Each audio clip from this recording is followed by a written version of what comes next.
Welcome, everyone.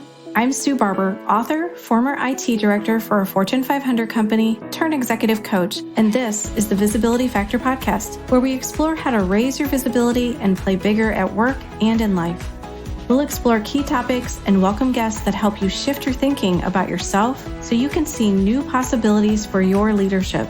I'm on a mission to create a visibility movement for leaders to show their value and be seen for their true talent.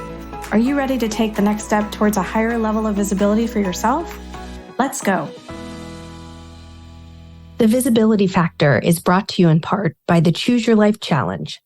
Do you feel like it's too late to do something new? You have a good life and your basic needs are met. You have a place to live, a job that provides enough, and friends and family to share it with. But it's all passing by so quickly, and it feels like you're running out of time to do the things you wanted to do. Join Danielle McCombs and Christy Allinger, co-hosts of the Opposite of Small Talk podcast, in a 30-day interactive experience that helps you to live a more intentional life. Through a combination of live sessions, video coaching, and digital social interaction, you will be guided through a series of ideas to explore your mindset and gain confidence to live the life you want. Sign up today by visiting theoppositeofsmalltalk.com/challenge. Use promo code CHALLENGE4 for a 20% discount. That's theoppositeofsmalltalk.com/challenge and promo code CHALLENGE4. Hello, everyone. Welcome back to the Visibility Factor podcast. This is Sue Barber, your host. We have a return guest today. I'm so excited to have Laura Browne back with us, and she has written a new book, and I know this is going to be very important for a lot of you to hear who unfortunately may be going through some tough situations, being laid off or let go from your role, and I know she has some great advice. So welcome to the show, Laura. Great. Thank you, Sue. Thank you so much for having me back. I'm really excited about it. I am too. So just to remind everybody, give a quick reminder of your bio and let's start talking about this book. Okay, well, the book is called Help, My Company Swiped Left. And so it's all about layoffs. And I have been in human resources for tech companies for, well, I don't want to say how many years, but let's just say it's a really, really long time. And so I've worked at a lot of large companies, and I'm now a coach. I'm a business consultant. I do training. I've written for Forbes. I've, shown up in lots of different magazines like Cosmopolitan and Family Circle and things like that. And so basically, I love to help employees. And last year, my co-author and I, Jill Ferguson, were looking at what was going on and thought we should write a book to help people with layoffs. And I got to tell you, I really hated that idea. Really, really, really hated that idea.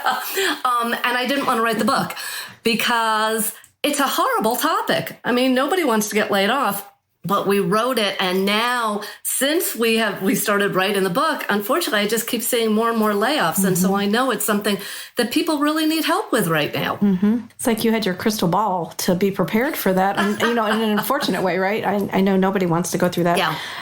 So let's talk about your own experience with this happening to you and how that happened and how that felt for you. Oh, so I have been laid off twice in my career, and both times I was totally shocked by it. I mean, totally shocked. And so the first time it happened, I was actually homesick. And this was many, many years ago. It was early in my career. I was homesick, and my boss left me a voicemail letting me know that was my last day. Yeah, it was horrible.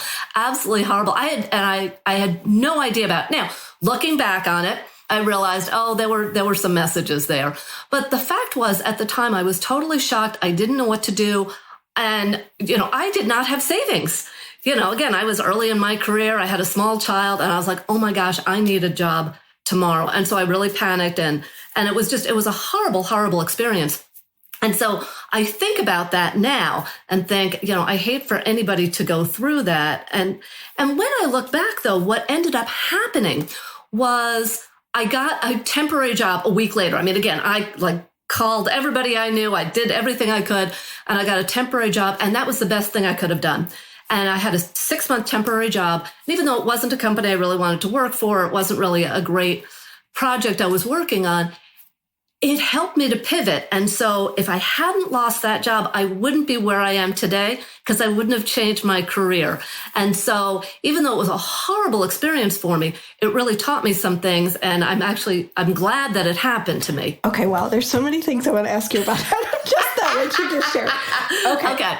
First, I want to go to what are the signs that you saw looking back that you might have missed, because maybe that would help someone else think about that for themselves. Absolutely. Well, and so it's interesting. So when I looked back, and again, it was a smaller company. When I looked back, I realized that they were talking about like belt tightening and that like fiscal things, and there seemed to be some issues with making money. But again, I thought, oh, no big deal, because nobody told, my boss did not sit me down and say, we're having budget issues. But I started hearing some rumors about that. But what I did was I was in denial. And so in the book, one of the things we talk about is Elizabeth Kubler-Ross's 5 stages of grief. So basically 5 stages of death and dying. And the first one is denial. And so I'm sure that's going on every place right now. I mean, you're all hearing about layoffs, but you're thinking, not my company or not me. And that's exactly what I thought. Not me. And so if I had started really looking at, man, the company is not doing well fiscally, how is my job really needed? And I thought it was, but in the grand scheme of things, they could do without me. I mean, it was after I looked at it. And so if I had really just thought about that, and if I had really had some more good conversations with my boss, that would help. Because one of the things that happened was I was one of those people, I liked the fact that my boss didn't spend a lot of time with me. Well, yeah, again, that was a red flag that my boss was really busy doing other things. I should have asked for more meetings. I should have been more sort of on top of things, but I was just so happy that she wasn't bugging me that I thought this is great. Now, again, sometimes that's great, but especially now, I think it's really important to have weekly meetings, every other week meetings, just sort of check-ins to make sure you know what's going on. And I would have also asked to be on some other projects and connected with other people. So I was really siloed and really focused on what I was doing. So again, when I look back on it, there are just so many things that I could have done differently. However, one of the things I talk about in the book is don't beat yourself up. You know what? I missed it. But on the other hand, it turned out to be a good thing for me. Mm-hmm. Okay, so I'm just going to go a little bit into visibility on that, because that is exactly what I talk about, is making sure that you're consistently getting in front of your boss, talking about the things that you're doing. And even though you thought your job was valuable, apparently they didn't, right? So how can you help them see that what you're doing is valuable and that they need you? So all the listeners, take some lessons from this, because I think I think your experience is very normal, right? My boss isn't bugging me. Great. I'm getting some stuff done. I'm not being micromanaged. But on the other hand, they don't know what you're doing then, right? So it feels maybe like it's not as important as it is. Yeah, and I'm so glad you mentioned that, because you're right. I made some assumptions at the time that my boss knew what I was doing. I mean, she knew the numbers, or I gave her some reports, but she didn't really know enough. She didn't know about the new things I was working on, because I was bringing customers in. She didn't know about that. And I really should have explained that more. And again, not just to her, but maybe I should have made it more visible to other people. So when they had that meeting and said, who should we lay off? Nobody would have said Laura. But, when they had the meeting and they said, who should we lay off? They're like, oh, I don't know what Laura's doing. Let's let her go. That's what I say. Like, you never want to be the one in the meeting that no one knows. Make sure they know you. Okay, love that. Okay, next, I want to go into the situation you're in, right? You have a small child, you don't have a job, financially, you're not in a good place. I always feel like those are those big pressure moments, right? That you can make a choice, right? You can hide and just kind of, stay in bed and pull the covers over your head and hope it gets better, or you can do something. And so what was your thought process at that point? It sounds like you did something, right? Even if you didn't know if it was the right thing to do at that moment. Well, my thought process was really panic, honestly. I was not in a good place. But when you get past that, my thought process was, I need to make this happen. So you're right. You have a choice. And, in the book, I talk about the fact that part of your brain is, saying, oh no. But the thinking part of your brain goes, okay, we can make this happen. We can make this happen. Go ahead and get started. So what I ended up doing was I started contacting people that I knew, and I let them know. Now, you don't always do this. So the other time that I got laid off, I didn't want to tell people. I mean, I was so devastated. But that time I was like, I need to contact my network and I need to say, do you know of anything? Are you aware? And so somebody gave me a contact of somebody else who knew something. So basically it was, I don't have a choice. I need to take some action now. What kind of action can I take? I need to reach out. I love that, because that's the other thing we talk about in my book too, which is make sure you have a good network of people that you can leverage, because you just never know when you might need it. And even if you're thoroughly thrilled at your job and you don't want to leave it, don't stop networking, because you just don't know. You could be like Laura's situation and she thought she was fine, right? And you just don't know. I'm so glad you said that, because one of the things that I always say is, what tends to happen is when we have a job loss, we reach out to people. And so people would always reach out to me when they had a job loss, and I always helped them. But let me tell you what, the people I helped more, the people I helped quicker were the people that I had been networking with already. Exactly. So I always say network before you need it. So if you've already been networking with me, or you connected with me maybe a month ago or whatever, and now you contact me and say, Laura, I need a new job, you bet I'm going to be working with you. And also now I am thinking, hey, in a couple of months, I might be the one connecting with you. So connect early. Yes. Totally agree. Yeah, you can't go ask for favors if you've never really talked to them or you don't know them that well. Yeah, that's just not going to work. Okay, I'm gonna push back on that though, Susan. Okay. So here's the funny part. So and generally I agree with you. But what's funny is when I work with a lot of women, they're like, I can't reach out to this person. I haven't reached out to them in 2 years. I haven't reached out to them in 6 months. I can't reach out to them. I'm like, reach out to them. And then I remember when I coach men, the men are like, I worked with this guy 10 years ago. And I remember one guy I worked with, literally it was like 11 years previously. And he reached out to me for a favor. And I thought, I would never have done that. I'm going to learn from that. That even though it is not the best thing, if you haven't reached out to somebody in 11 years, reach out to them. What's it going to hurt? And maybe this will start something new. Now, did he ask you for the favor when he reached out to you, or did he just reach out? Absolutely did. Oh, okay. No, he asked me for a favor. He said, hey, Laura, remember when we used to work together? I'm like, yeah. He said, I need a connection to something. And I gave it to him. That's the funny part. I mean, I liked working with him. Now, again, plenty of people won't. And, Sue and I are saying network now. Absolutely. Yes. But don't let it stop you, because you just never know. Point. That's a great point. Yes, I have had people reach out to me. I shouldn't say that that's the only way, but I do feel like it's a little bit better, because they at least know you. It's definitely better. Definitely better. Absolutely. Oh, my gosh. Okay. So in terms of this situation happening, right, you mentioned, you go through shame. You may not want to go out, talk about it. You may not want to tell anybody. And how do you help them move past that to get out, like kind of get on the saddle again, right? Get back out there and start to have conversations to find something. Yeah. So I have sort of a 3-part model, and I'll just real briefly go through it. The first one is you question it. So if you're in your mind, you're saying, I'll never get another job. I can't go out and talk to people, all sorts of bad things. So it's swirling in your head, and it's horrible. So you have to pull out one of these things and question, is it true that I'm never going to get a job? Well, no, that's not true. Is it true that I'm a terrible employee? No, it's not true. And so by looking at it, that helps. The second thing is you want to say it. And so this is sort of the tough part, that you don't want to tell people what's going on. But what you really need to do is, first of all, pick your most supportive people. Okay. So if there's somebody supportive, talk to them about it. And then even if you can't find a supportive person, this is going to sound funny, say it out loud. Because when I work with people, when I coach people, when they say something out loud, suddenly they realize it sort of loses the power. So if I say out loud, I'll never get another job. Now that I say it out loud, I realize how silly it is. So sometimes saying it is helpful. And if you don't want to do it, journal it. So write it down. And journaling doesn't mean you're a writer and it has to be perfect. It just means to throw the things in your head onto something. So the idea is to get it out somehow. Either it's to supportive people, it's on a piece of paper, or on your computer, or you've said it out loud. And then the final part is rewrite it. So sort of turn it around. So again, if I say, I'm terrible and I lost my job, instead I can say something like, there are better jobs out there for me. this is a great opportunity. This gives me a chance to, to fulfill my dreams of being a writer or doing something.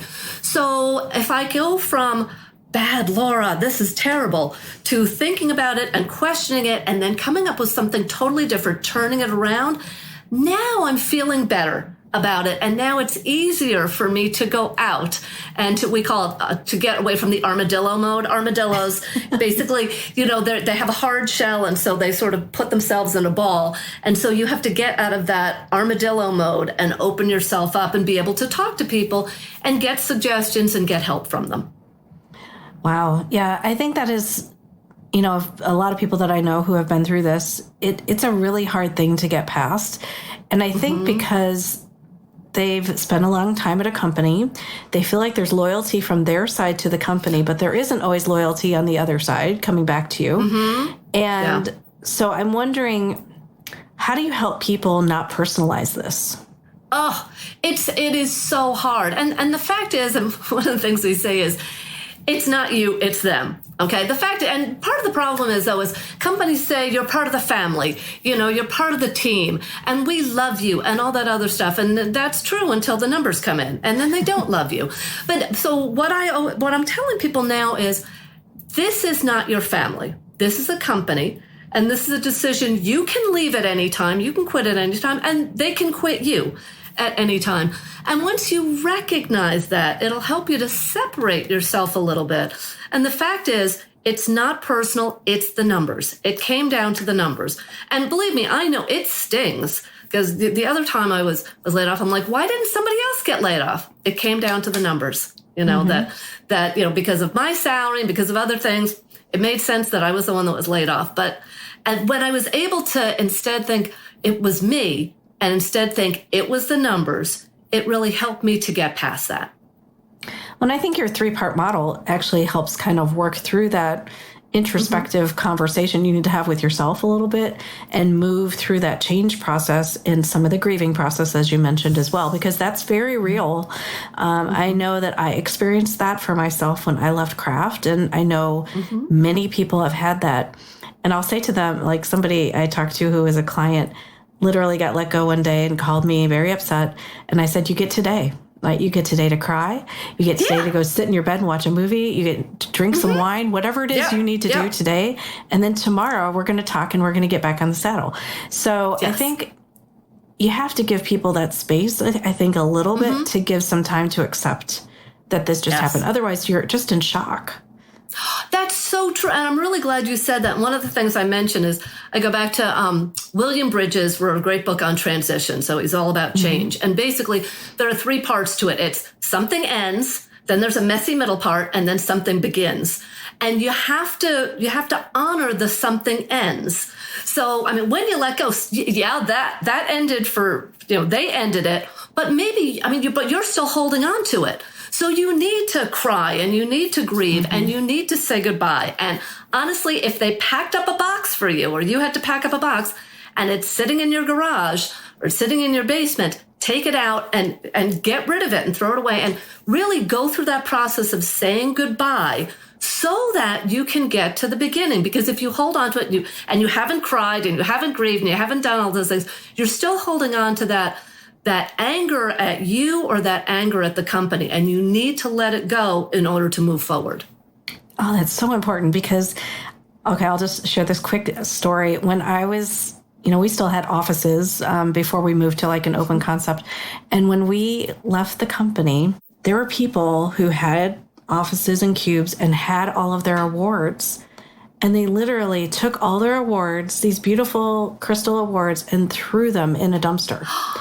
And so I thought, this is so sad to see like all of these amazing moments. Like when you got that award, you were so happy. And now you're mad, right? You're mad at the company because of what happened. So I don't know, how they process that afterwards because I didn't see them. But I think it's it's a very real thing that people need to deal with that grief and allow themselves to feel it and move through it and move towards acceptance, because that's how you can go find the next thing.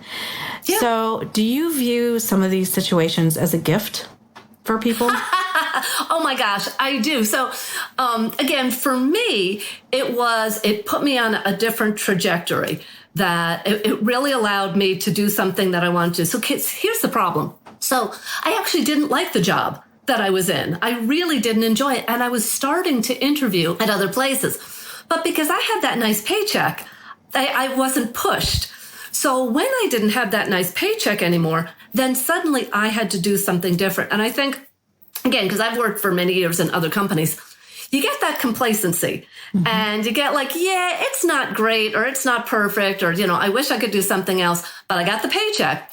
And so even though it feels really, really painful, sometimes having that push that I now need to do something else is really, really a blessing. And again, in my case, it really helped me to push me to do something which, started me on the right career that I really needed to do. Now, I got to tell you also, it's so interesting to me. So what I'm seeing now is a lot of people are posting on LinkedIn, I lost my job, help me. And I have not seen that before. I don't know if you've seen it, but it didn't used to be that people would come out and say, I lost my job, my friend lost her job, my husband lost his job, but the postings now it's getting okay. And now people are giving support and people are offering to help and people are, suggesting other jobs.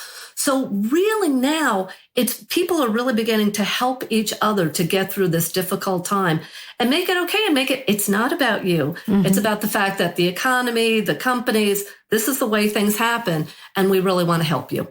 And I think that's much better.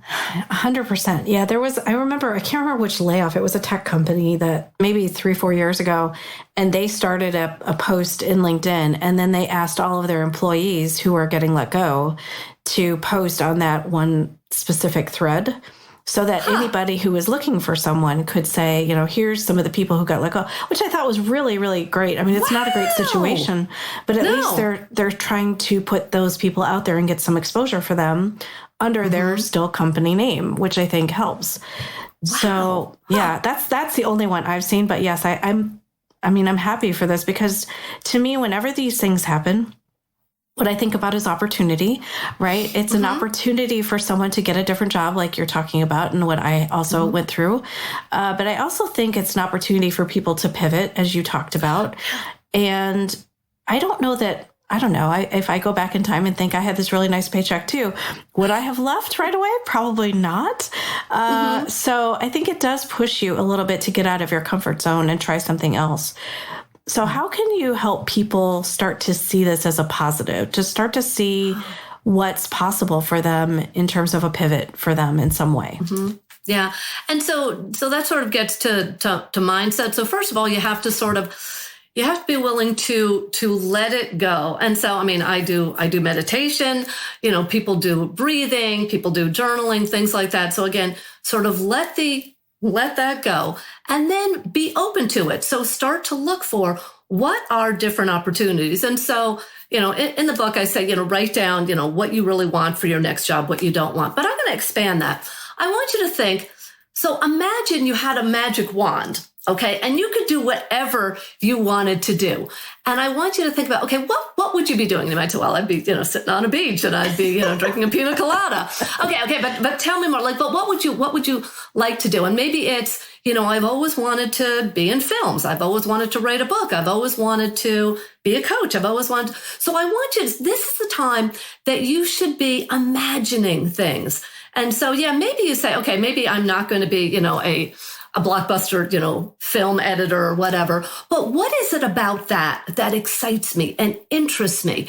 And so this is the time to really sort of play around with ideas and think about it and think, well, what I really like is I just really like the idea of, working in Hollywood. And because I like this and I like positive people. Oh, I really want to work with positive, exciting, forward-thinking people. That's what I want. So, and if you can't do this on your own, get somebody to help you talk it through, just play around with it. So I like to think, again, we're serious and we have our careers, but we need to go back to being little kids sometimes. And if you were a little kid and you were just playing with this and, imagine it's like a ball or it's like toys or Legos. If you could play around with your career instead of feeling stuck, what would you want to do with it? So think of this as a chance to imagine things. And so imagine, the craziest things you want to do, and then start thinking, okay, how could I actually make that happen or make a part of it happen or make a piece of it happen? or at least get me that same excitement. And so instead of focusing on the negative, now focus on, I have chances. And then let those chances get excited about it. Mm-hmm. Yeah, I love to do that too, because what I've found is most people, when they're kids, when I ask them, what did you want to be when you were going to grow up? Most of them actually have an idea of what that looks like. They can still remember what they used to tell people. And when they think about it, they're like, gosh, I really should have done that. Why didn't I do that? And I think that is true. I think a lot of us, when we're growing up, we know what we want to do. We let other people talk us out of it. Oh, that's going to mean you have to go to school an extra, number of years. And that was mine. I wanted to go into psychology. I talked myself out of it because it would have meant another 4 years of school. So I didn't want to do that.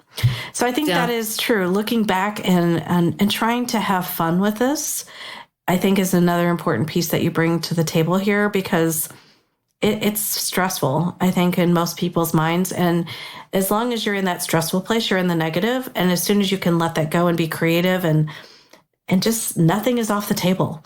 Every idea is good. Every idea is good.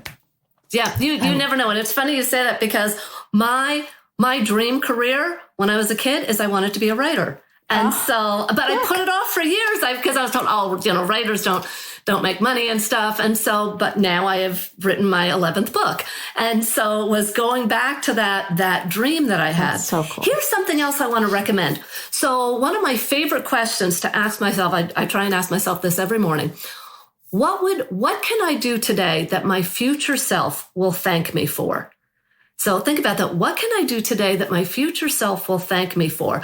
And typically it's not sitting on the couch eating potato chips. So it might be, contacting somebody and, just finding out more about their job, to find out, to say, hey, I'm interested in something like that. I'm not looking for a job. Can you just tell me what it is that you do? So go for an informational interview. Just, check with somebody, or reach out to a colleague, or apply for a job that, you think is a little out of bounds for you, which, by the way, women, studies show, tend to not apply for jobs that are a little more difficult for them, or they don't have 100% of all the qualifications. And men tend to apply for things if they have like 7 out of 10 of the qualifications, or maybe 5 out of 10, they apply for them. So don't stop yourself, and then think about, again, what can I do today that my tomorrow will be happy about? Mm-hmm. Oh, that's an amazing question. I love it. Puts you in such a good place.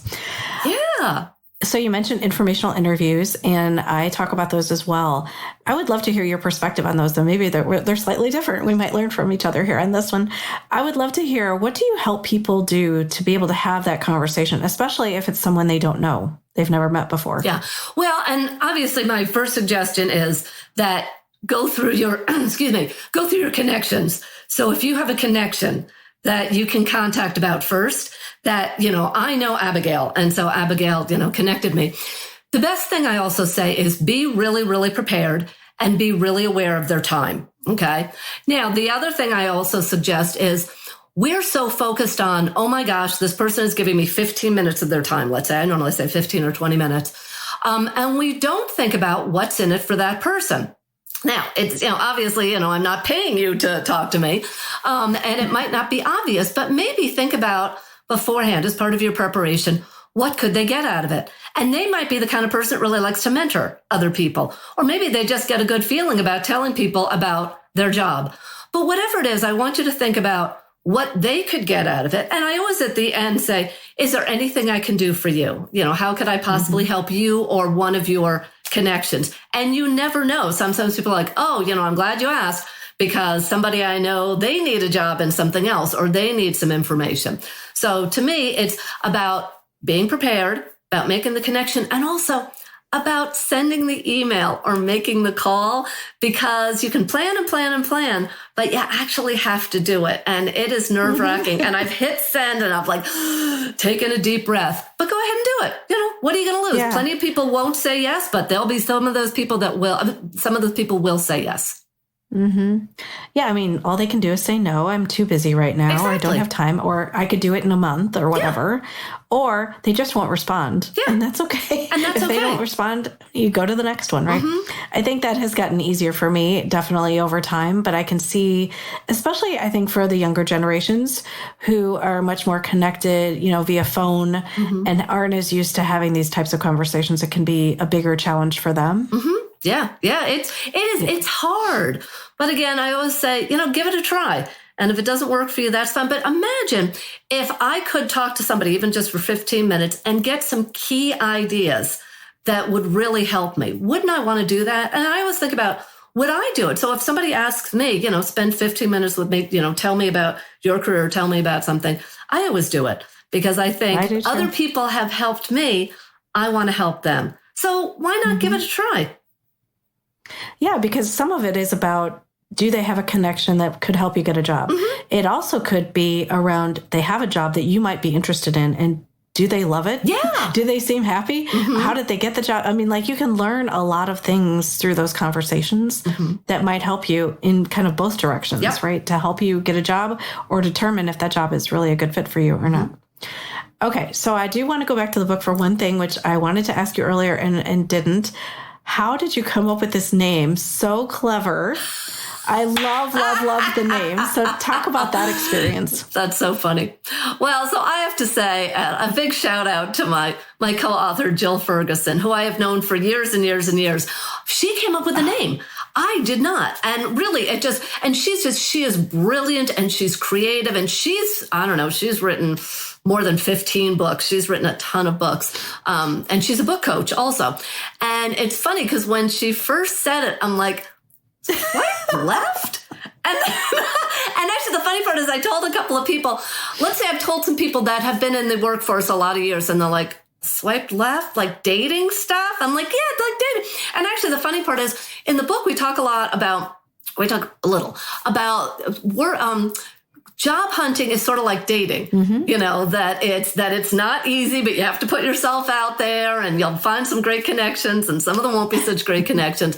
And so to me, when she told me that the name, it made me laugh and I'm like, yeah, that says it to me. So yeah, it was all her. So clever. I mean, you always want a good title, right? That grabs people. And so, do you feel like anyone is questioning that it is about relationships? I know it's, it says my company, but I mean, has anyone asked you about that? Like, is it relationships? That's funny. Nobody has asked me specifically about that. And a lot of times it's because I say, we talk about it like relationships, even though that's not the main focus. We really do talk about it because if you think about it, I mean, most of us work a lot of hours, for a lot of years, and it is a really important relationship. It's a major important relationship to us. And so making that connection makes sense. I think it's the hardest part, right? Because you leave the people that you're probably with them more than your family a lot of times, right? You've spent many hours, you've traveled with them, you've been through tough times at work, whatever those may be. And it's just like you have this bond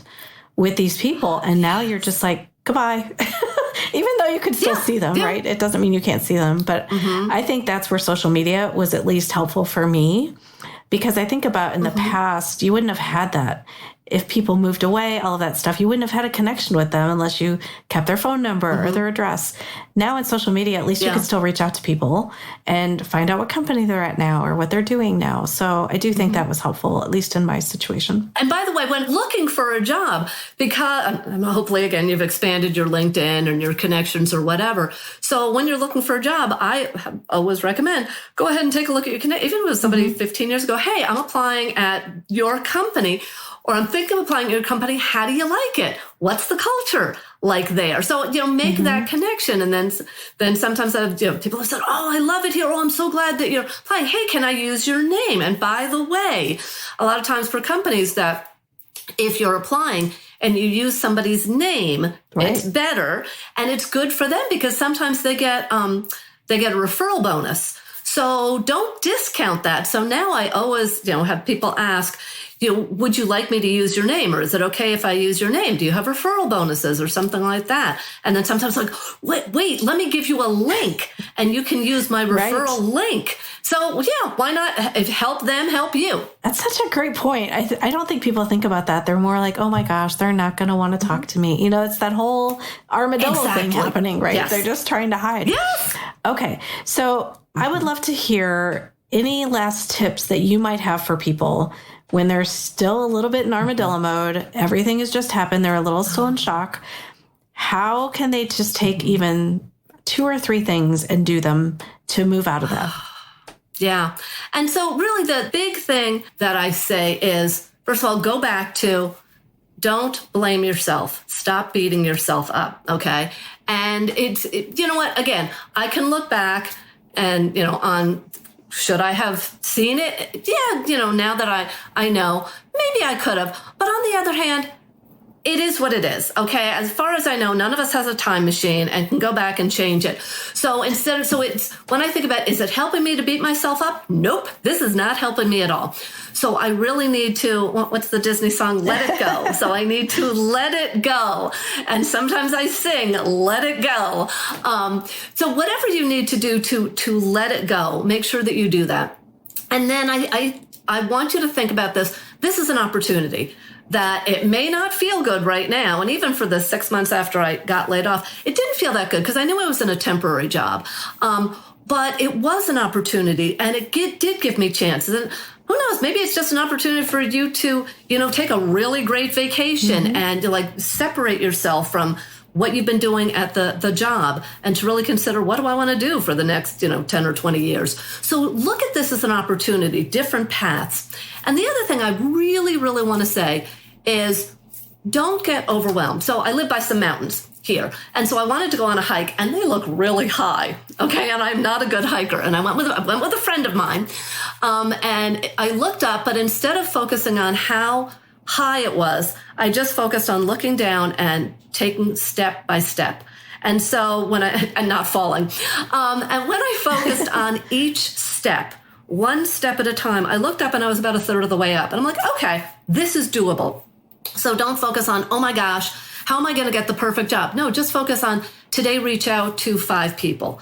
Today, start to update my resume. Today, do this. And that's all you want to do, just step by step by step, because the more steps you take, the closer you will be to what you want. So those are the things that I suggest. I love that. The whole step-by-step thing, I think it does feel overwhelming and it feels big and it feels like you don't even know where to go, right? There's so many things that you feel like you need to do. So I love that you broke it down that way so that it's very small. And even if you just do one thing that day, it's still moving you forward, which I think helps to, any action you take keeps you out of imposter syndrome, keeps you out of doubt. And I think, losing your job is a really heavy hit sometimes to the ego and can be very much a challenge to your ego. And when that happens, all these doubts show up again, like, oh, I'll never get another job, like you mentioned earlier. I'll never be able to find another job. That was it for me. And then you look back on it and you think, that job wasn't that great. Why am I so upset? I don't even know why I'm upset about this, but I was. Yeah. I think it's they don't like me. Yes. They didn't like me enough to keep me, right? I think there's something to that more than the job, right? Yeah, it feels personal. And again, one of the very few things that's good about all the layoffs that are happening is I'm recognizing, wow, it's not just me. It's all of those people. It's all of those companies. It's all of these things. And that helps me to feel a little less personal about it. If I felt I was the only person in the whole world that lost their job, that would be a little more difficult. But I just see, again, it's an economic trend that is happening right now. And I just happen to get caught up in this economic trend. Yeah, I think that's so important to look at it with that perspective and a more high level perspective. I mean, when I left, it was in the papers. It was, the first thing everybody called me and asked me if I was leaving. And I said, yes, but it was my choice to leave. And I think that felt better. And I think it's a little easier when it's your choice versus them doing it to you. And it feels like gosh, that was just not what I expected. And that's where all the shock and surprise comes from. Oh, I agree. So I also know that you put together a course. Yes. Would you like to share a little bit about that for people? Yes, I would like to. So if people are interested in the book, obviously, Help My Company Swipe Left is available on Amazon. But I know that not everybody wants to read a book. And so I have a very short course available on Udemy. That's udemy.com. And it's free. And basically, I think it's about 35 minutes. And it goes through some key concepts taken from the book. And the idea is that if you just need some help, if you just need some ideas, if you just need some way to start to process this, go ahead and get the course. And it will help you to start working on this. So I'm really excited about that because, again, it's so funny because I love the book.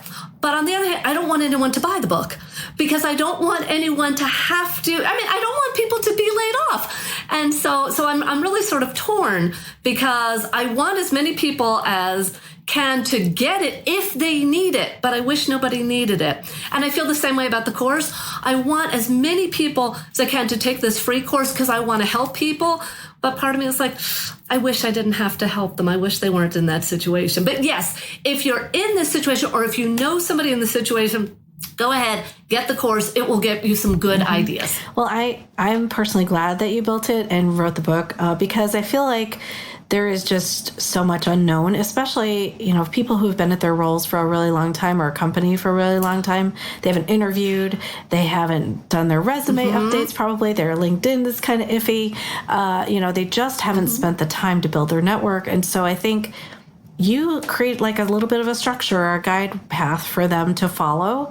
And that's what they need right then. So I think it's an amazing thing that you and Jill have done. And I know that this is your 11th book, which is so impressive to me, as I've mentioned on the previous podcast we were on together.